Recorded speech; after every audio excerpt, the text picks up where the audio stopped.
Yo, what's going on YouTube, and welcome to Battleborn. Now, for those of you guys that don't know or have been living under a rock for a while, Battleborn is a first-person shooter developed by the awesome dudes over at Gearbox and is labelled as a hero shooter. I'll explain a little bit more about what that means in a moment, but I was fortunate enough to be invited to an awesome hands-on event for Battleborn in London the other week, where we got to test out some of the playable characters, play on a few of the available maps, and really get a chance to start understanding what this game is about.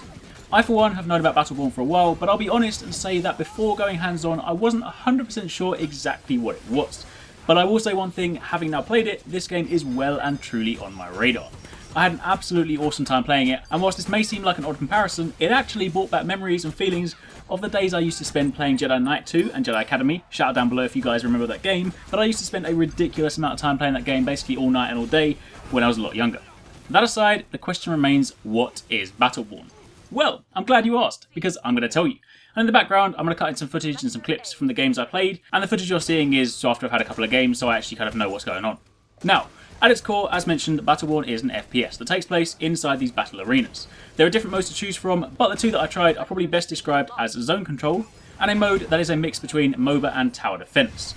The first one has you hold points around the map to score points, which is basically good old-fashioned zone control, and the more points you hold, the more points you get, and of course if they're taken from you, then you kill the opponent and take them back.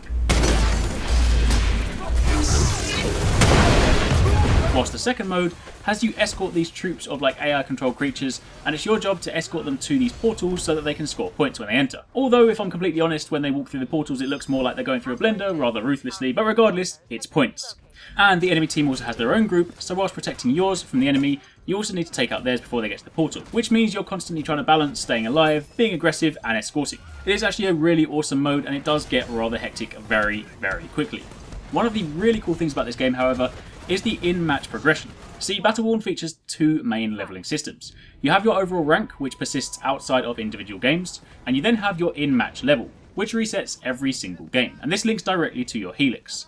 Your Helix is basically your progression system that improves and affects your skills in game. On the bottom right hand corner of the screen, you have your skills. You start the match with 2 skills, and then once you hit level 5 you unlock your special or your super skill, which goes in the middle. However, every time you level up, you can open up your Helix, and you can select either the right or the left sides. The different sides correspond to your different skills and basically allow you to progress your character in a number of different ways. Every time you level up, you pick a side, and you are not restricted to just one of those sides. You can cross over as much as you like, effectively allowing you to create a bespoke build for that match. And if you made a mistake, then there's no need to worry, because the next match you go into will see you start from the very beginning, so this therefore means you're always free to tailor your character to suit your encounters. On top of that, you might notice at the bottom of the screen, there are actually packs you can open during the game. These are found in your Gearbox, and you obtain these by opening packs that you earn post-game. I didn't actually get too much of a chance to test these out during my time playing, so I'll cover those once I've dug into them a bit more. For the time being, let's turn our attention to the characters. At launch, there will be 25 playable characters, but when I went hands-on the other day, there were a total of 15 to choose from, and by far my favourite one has to be Marquis. It's said that Marquis was previously a butler until his encounter with the Magna Carta, which then altered his personality, and he's now a high society sociopath, with a cane that doubles as a sniper rifle, and of course a bowler hat for added awesome. Pair this with his mechanical owl Houdini, who can provide some serious backup once you unlock your 3rd skill at level 5, and you've got a recipe for destruction. And if things get a little too close for a sniper rifle, then he's also got a pistol. He is definitely one of my favourite characters. He looks really, really awesome. He's very kind of British in the way that he's designed, and he's just super, super cool. I mean, sorry, but if you look at him, he just whips his cane out and turns it into a sniper rifle and then just takes people out in no time. However, on top of that, I did also get a chance to try out Wrath, who is a vampire swordsman, and this is probably the character that brings back my Jedi Knight memories so much. He's a close quarters fighter wielding dual swords, and if you get up close with your enemy, you can completely and utterly dominate them.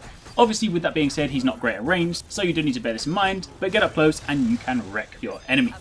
The third character I tried was Boulder, who is said to be an axe-wielding native of Ekuna, but let's be honest, he's basically Battleborn's Gimli. He's another close quarters fighter, but he has quite a few nice moves that do let you close down gaps in your enemies, and you can also lock them down in place with sort of confusion moves, making it easy to burn them down.